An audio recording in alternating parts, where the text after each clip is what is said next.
Ini yang membangun bukan Majelis Desa Adat Bali. Ya. Ini inisiatifnya Bapak Gubernur. Ini Bapak Gubernur ini punya inisiatif hampir 20 tahun punya impian baru terwujud itu. Jadi terima kasih. Terima kasih pada Pak Gubernur.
Dalam konteks penguatan kedudukan tugas dan fungsi desa adat di Bali, melalui kepemimpinan Gubernur Bali, Bapak Wayan Koster, telah menetapkan visi pembangunan Bali Nangun Satkerti Loka Bali melalui pola pembangunan semesta berencana menuju Bali era baru.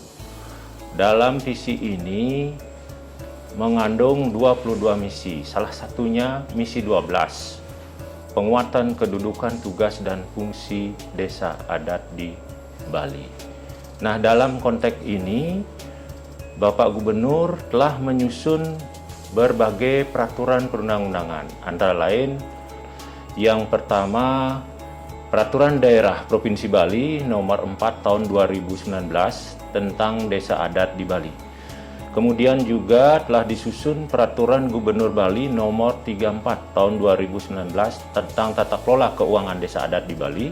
Kemudian juga telah disusun Peraturan Gubernur Bali Nomor 4 Tahun 2020 tentang Peraturan Pelaksanaan Perda 4 Tahun 2019 tentang Desa Adat di Bali.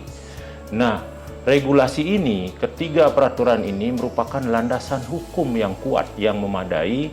Kemudian dari sisi tata kelola keuangan, Bapak Gubernur juga sudah menyusun Peraturan Gubernur Bali Nomor 34 Tahun 2019. Nah, Peraturan Gubernur ini memberikan dasar hukum untuk bagaimana tata kelola keuangan desa adat yang nantinya dikelola secara modern. Nah, sekarang desa adat sudah mempunyai tata kelola keuangan desa adat. Ada sistem di sana, kuat sistem keuangan desa adat. Nah, itu. Kemudian juga Peraturan Gubernur Nomor 4 Tahun 2020 tentang Peraturan Pelaksanaan Perda 4 Tahun 2019. Ini adalah peraturan yang mengatur tentang bagaimana aweg-aweg itu harus didaftarkan. Kemudian prarem itu harus didaftarkan di Dinas Pemajuan Masyarakat Adat Provinsi Bali. Kemudian diatur perekonomian desa adat juga di sana. Dan hal-hal lain yang menyangkut konteks penguatan pemerintahan desa adat di sana.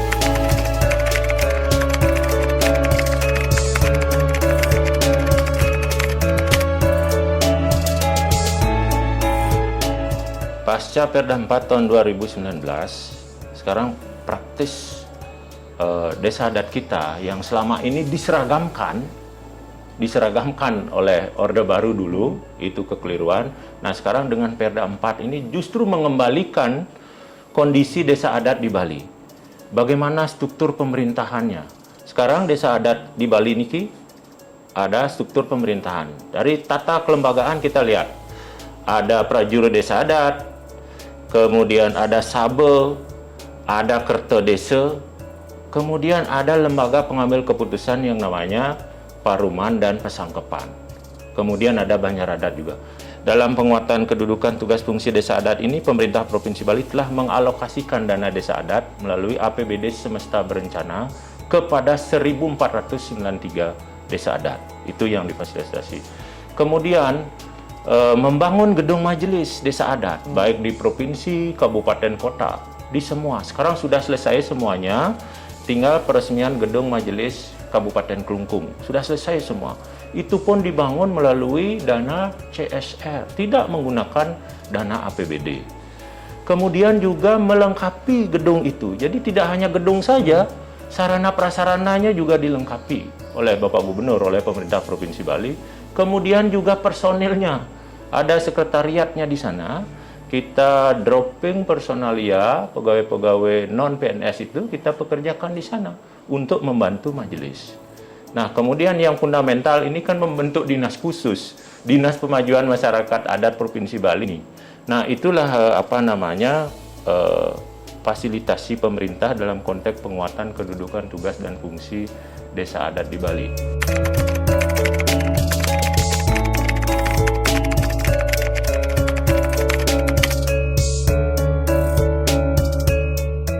Desa adat kita punya dua pilar ekonomi. Yang pertama di sektor keuangan ada LPD, kemudian di sektor real ada Bage Usaha Paduan Desa Adat.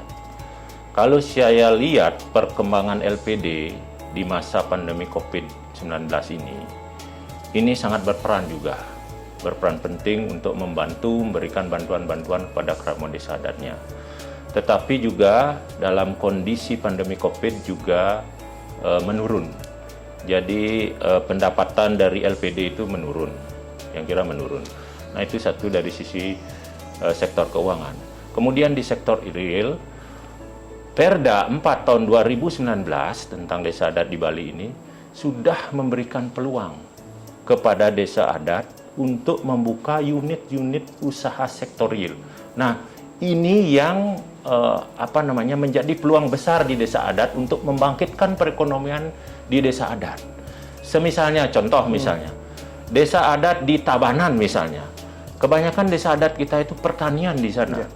Nah, mungkin di sana bisa dikembangkan pertaniannya. Misalnya desa adat bisa membuat selip penyosohan gabah. Nah, itu. Nah, ini kan potensi, sesuai potensi desa adat. Ini sebenarnya bisa diberikan peluang oleh desa adat. Kemudian desa-desa adat kita yang di perkotaan, yang notabene penduduknya heterogen. Nah, ini kita macam-macam kita bisa buat. Contoh misalnya tempat pencucian mobil atau sepeda motor, kan bisa ini. Nah, ini sebenarnya peluang-peluang yang harus ditangkap oleh desa adat untuk membangkitkan perekonomian desa adat.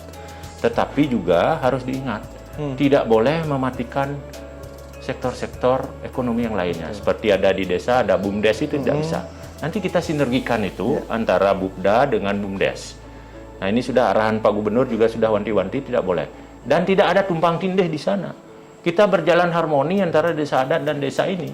Jadi kita bisa sinergikan BUMDA dengan BUMDes nanti. Kalau ini bersinergi, perekonomian desa dan desa adat saya kira akan berjalan. Nah, ini akan berimbas kepada ekonomi Kerti Bali yang sedang diluncurkan sekarang untuk menata fundamental perekonomian Bali ini. Kita tidak boleh lagi mengandalkan sektor pariwisata saja. Sekarang desa-desa adat di 1493 ini potensinya banyak sekali. Ada pertanian, ada perikanan, ada peternakan, ada jasa, industri, IKM, UMKM. Ini kita harus didorong oleh desa adat kita dengan diberikannya peluang untuk membentuk unit-unit usaha sektor real tadi. Astung karo kira-kira desa adat kita akan bertumbuh perekonomiannya.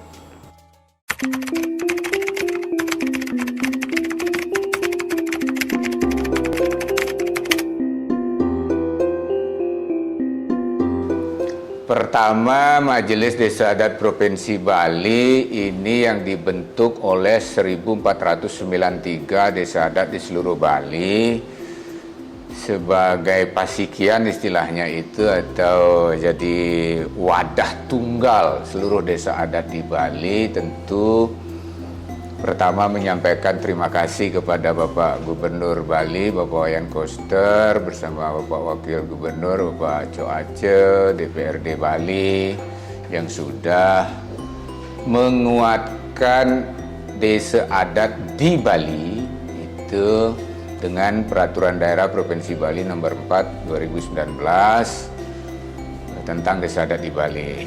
Ini menjadi pondasi yang sangat kuat, komprehensif, fundamental untuk penguatan desa adat di Bali. Kelembagaan saja sekarang sudah dibentuk Pesikian Pecalang Bali dari kecamatan, kabupaten, kota, provinsi. Kemudian Pakis, Paiketan, Keramu Istri dari kecamatan juga, kabupaten, kota sampai provinsi, dan terakhir kemudian ada Pasikian Yowane. Yowane juga seperti itu, berjenjang seperti majelisnya berjenjang. Ini menjadi organ yang sangat penting bagi majelis, bagi seluruh desa adat di Bali. Yang belum kita bentuk itu adalah Paiketan Pemangku, ya. Kemudian itu Serati Banten, dan juga nanti Urede. Nah, itu, dan terakhir itu nanti kita bentuk Paiketan atau Pasikian Peseraman di seluruh Bali.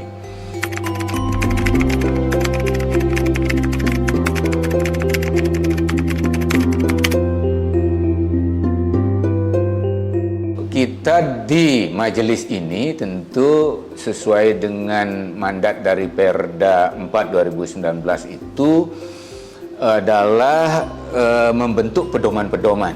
Nah, kami di majelis itu diberikan tugas utama di situ adalah membentuk pedoman-pedoman. Pedoman penyuratan gawe-gawe, pedoman penyuratan peraram. Kemudian peraram itu banyak. Peraram tentang perekonomian, ada peraram LPD, peraram Bupda, bagus usaha perekonomian, pedruan desa adat, kemudian ada peraram nanti pengelolaan sampah, kan itu. Kemudian nanti implementasi tata titi kehidupan masyarakat Bali berdasarkan nilai-nilai kearifan lokal Satkerti, itu yang baru beliau luncurkan. Itu nanti semua akan dituangkan di dalam peraram. Kami sudah membuatkan pedomannya, gitu. Jadi pedoman itu untuk ada semacam standarisasi kerangka substansi, gitu.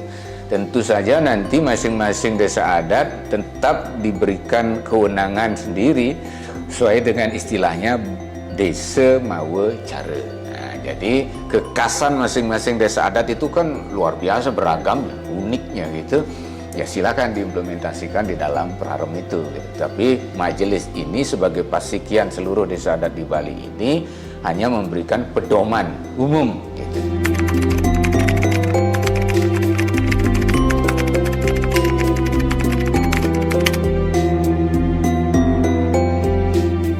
Ya ini loh, bahwa kalau penyuratan gawe-gawe nanti kerangkanya seperti ini, apa yang mesti diatur, kemudian isinya, substansinya kira-kira seperti ini, gitu. Nanti kekasan masing-masing tetap masuk.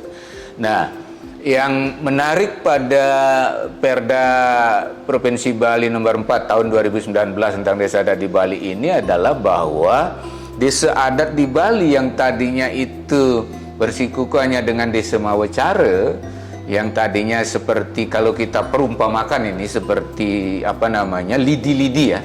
Lidi-lidi ada 1493 lidi nih. Ya. Nah, sendiri-sendiri. Bahwa masing-masing lidi ini memiliki keunikan, ya, gitu. Tetapi karena kemudian dinamika lokal, dinamika nasional, dinamika tantangan global, maka lidi-lidi 1493 ini di seluruh Bali diikat dia di dalam satu wadah sehingga menjadi satu, gitu. Nah, inilah pengikat dari 1493 ini namanya Majelis Desa Adat, gitu. Dari kecamatan, kabupaten, kota, provinsi, gitu. Nah, ini majelis ini mengikat seluruh desa adat di Bali dalam konteks apa? Itu namanya Bali Mawa Cara. Nah, jadi di desa-desa adat itu ada desa Mawa Cara dengan keragamannya masing-masing di tingkat provinsi se-Bali. Kemudian kita memiliki yang namanya Bali Mawa Cara. Kemudian di tataran pemerintah itu ada namanya Negara Mawa Tata. Dalam bentuk apa? Ada undang-undang dasar, ada undang-undang, kemudian sampai di tingkat daerah ada peraturan daerah. Jadi ada tiga level ini: desa mawa cara, Bali mawa cara, negara mawa tata. Nah, masing-masing bagaimana konteks desa adat dalam konteks Negara Kesatuan Republik Indonesia, dalam kesatuan Bali yang dipersatukan oleh Majelis Desa Adat ini yang kemudian diimplementasikan oleh kami di Majelis Desa Adat di seluruh Bali. Jadi 1 provinsi, 9 kabupaten kota, 57 kecamatan.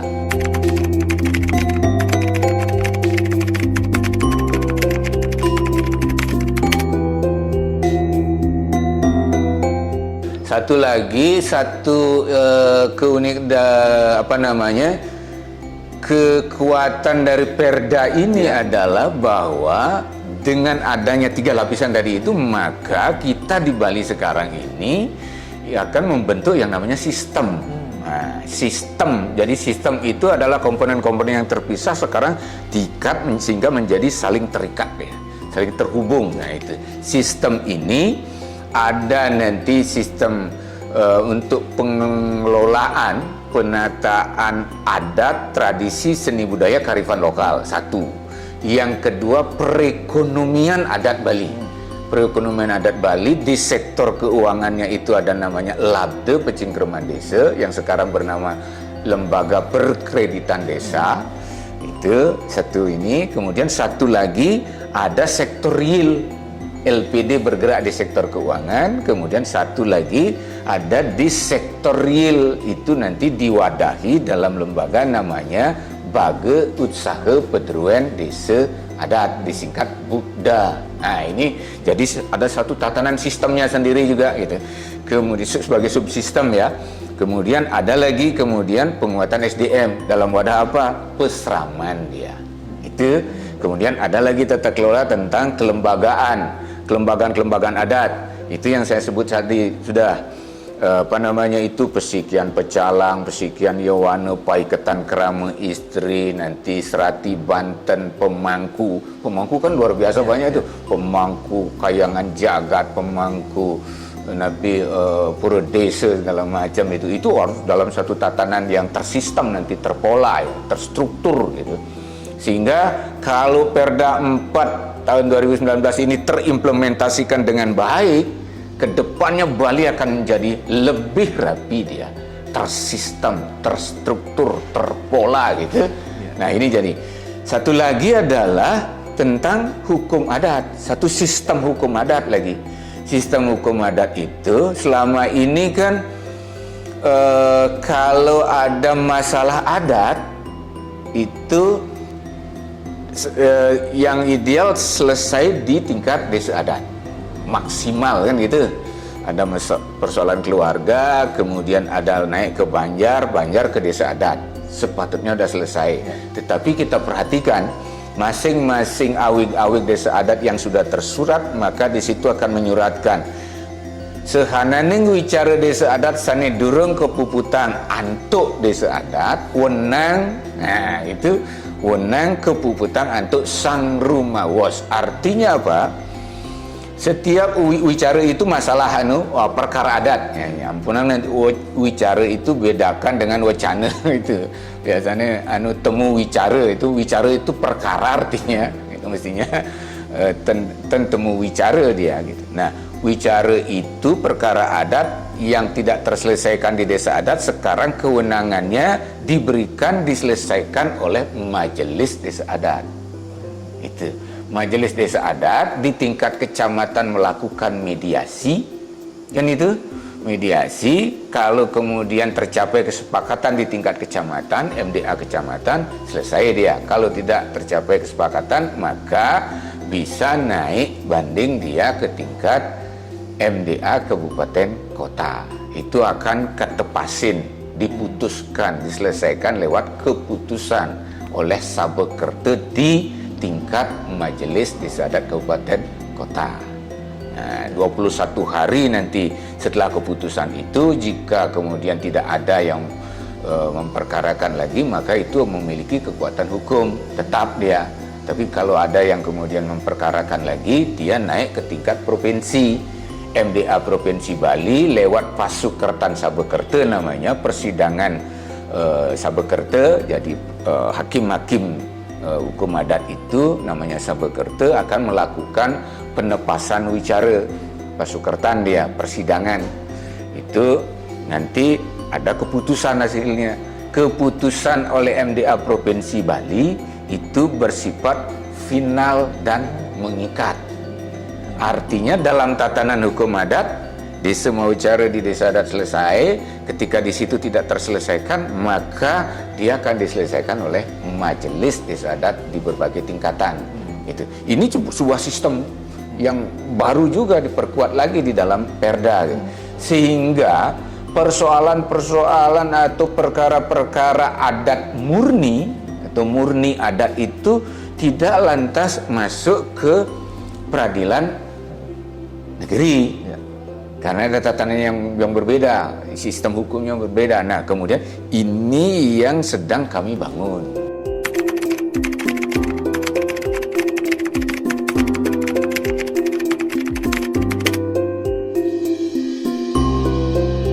Ini yang membangun bukan Majelis Desa Adat Provinsi Bali. Ya. Ini inisiatifnya karena di dalam Perda itu disebutkan bahwa pemerintah Provinsi Bali berkewajiban itu memfasilitasi Majelis Desa Adat di Bali. Fasilitasi dalam bentuk apa? Satu, itu sarana prasarana dalam bentuk kantor beserta peralatan, kemudian fasilitasi anggaran, dan kemudian fasilitasi sekretariat. Nah, sekretariat, staf dan segala macam itu.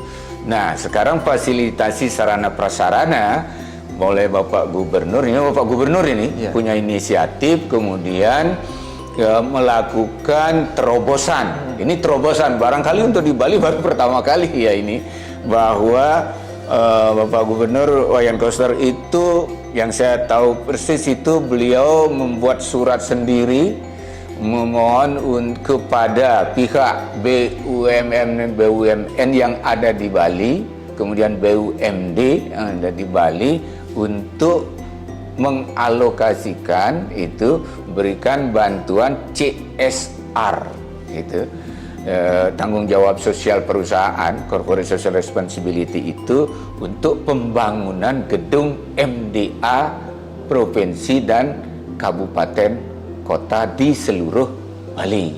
Sehingga lewat surat beliau itu kemudian BUMN yang ada di Bali dan BUMD yang ada di Bali itu mengalokasikan, memberikan dana CSR-nya kepada Majelis Desa Adat, pada kami Majelis Desa Adat Provinsi Bali. Kami yang mengelola itu CSR itu, kemudian itu diwujudkan dalam bentuk apa?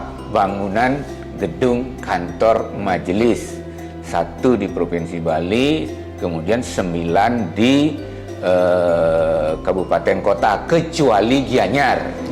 Kalau gedung kantor MDA Kabupaten Gianyar itu satu-satunya yang menggunakan biaya atau dana dari RAPBD itu Kabupaten Gianyar. Hampir 20 tahun punya impian, baru terwujud itu. Jadi terima kasih pada Pak Gubernur Bali, Bapak Wayan Koster, yang sudah luar biasa komitmen beliau. Tidak hanya komitmen, dan memang dia mewujudkan secara nyata.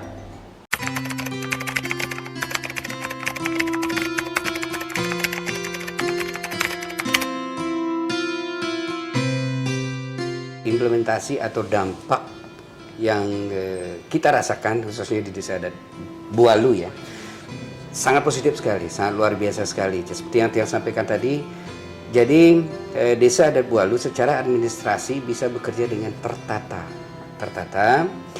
Apa yang sudah dituangkan dalam Perda, apa yang dituangkan dalam aturan yang dikeluarkan oleh Bapak Gubernur, Bapak Wayan Koster, yang sudah sangat luar biasa sekali, sehingga kami di Desa Adat, khususnya di Desa Adat Bualu, segala sesuatu tidak melenceng dari apa yang sudah digariskan, sudah dijukniskan.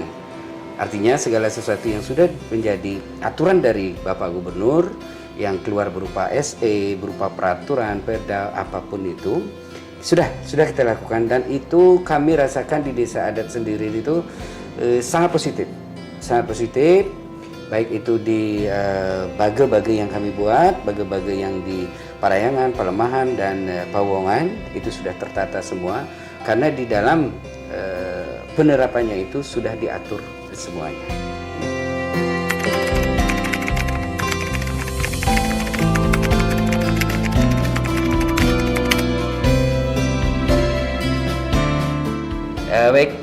Kami di Desa Adat Bualu sangat tanggap sekali masalah COVID-19 ini. 2 tahun ini masyarakat, khususnya kami di Desa Adat Bualu yang notabene adalah pekerja pariwisata, dirumahkan semua. 80%, 70% dirumahkan, sehingga karena itu imbas dari hotel yang ditutup.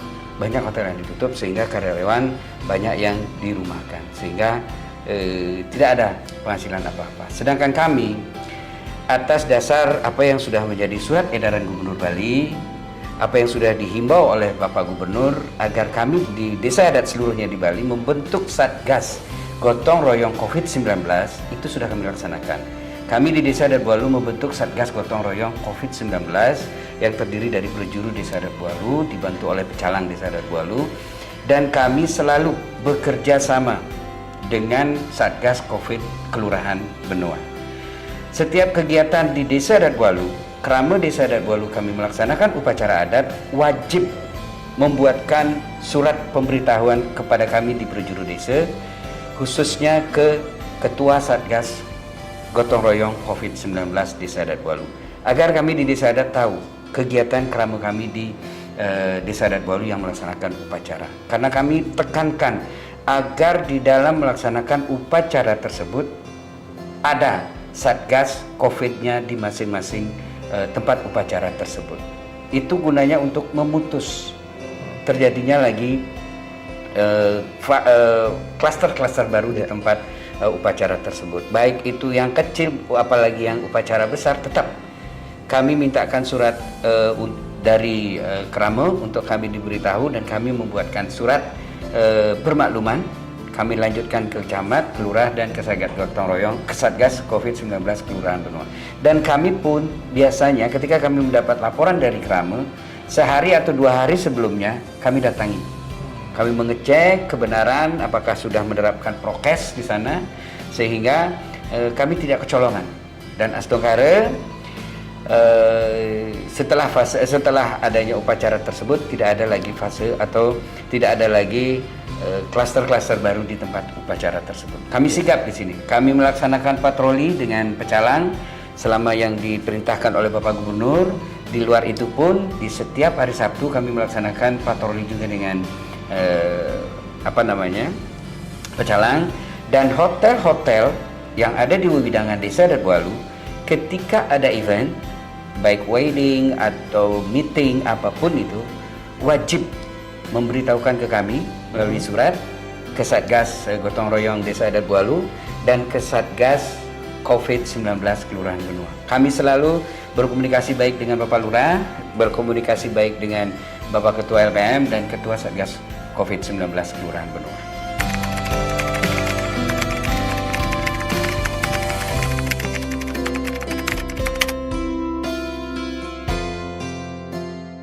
Kami sampaikan bahwa Bupda kami, Bage Pedruan Desa Adat Bualu, Bage Usaha Pedruan Desa Adat Bualu baru berdiri sekitar 2 tahun berjalan ini.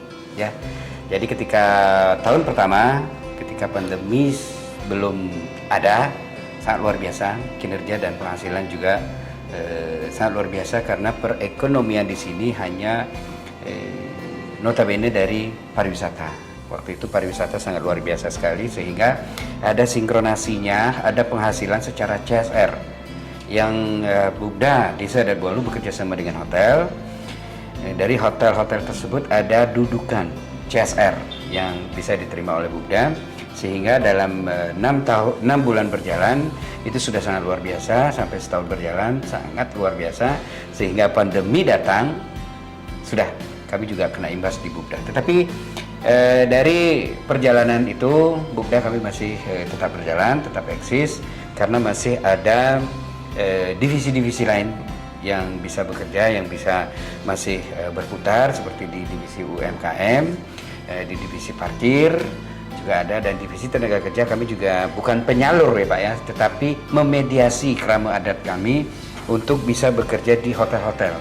Sekarang masih ada hotel-hotel yang baru, hotel-hotel yang sudah dibangun, dan geliat pariwisata di Nusa Dua sudah mulai lagi, sehingga kerjasama yang baik secara CSR, secara MOU dengan hotel-hotel di Sewewidangan Desa Adat Bualu, selalu berkoordinasi dengan Bukda kami yang ada di Desa Adat Bualu, sehingga perekrutan tenaga kerja yang diinginkan oleh hotel langsung ke Bukda atau ke kami di Desa Adat Bualu, kami sampaikan ke Bukda, sehingga tenaga kerja yang ada yang diinginkan di hotel itu bisa kami mediasi ke hotel-hotel. Seperti hotel yang baru kemarin kami sudah sampaikan, sudah rekrut dan sudah kami sampaikan ke hotel, tetapi kembali lagi kepada hotel sendiri melihat dari kualifikasi dari person itu sendiri. Ketika memang sudah memadai, sudah bisa diterima di hotel tersebut, pasti diterima dan diajak bekerja di sana. Tetapi kalau tidak, ada penyampaian juga dari hotel tersebut untuk kembali lagi, dan di kemudian hari ketika ada bukaan lagi di hotel tersebut pasti kami diinformasikan. Nah, secara berjalan, Bukda kami sudah berjalan dengan baik, sudah bisa bekerja dengan bagus. Divisi yang semua ada di Bukda itu sudah berputar secara baik, bekerja secara baik. Astongkara pandemi ini cepat berlalu, sehingga kembali lagi Bukda kami bekerja 100%, tidak ada kendala untuk di Desa Adat Bualu. Selain di tenaga kerja, Bukda juga sudah berusaha bekerja sama dengan salah satu produk air mineral, dan itu sudah juga menjadi sesuatu yang sudah menghasilkan sesuatu yang bagus di Bukda. Dari air tersebut kita sudah salurkan ke masyarakat. Nah, kedepannya kita akan mencoba menyalurkannya ke hotel-hotel yang ada di Wewidangan Desa Adat Bualu, paling tidak untuk karyawannya di hotel, untuk bisa menikmati air mineral yang kita kerjasamakan dengan satu produk. Kemudian selain itu kami juga di Desa Adat ada teknisi AC. Teknisi AC, jadi kerama Desa Adat Bualu yang membutuhkan perbaikan AC atau apapun itu, kami dari Bukda sudah juga menyiapkan. Mudah-mudahan dengan kerjasama yang baik ini, dengan memperankan masyarakat kami untuk tenaga tersebut, bisa berjalan terus dengan baik.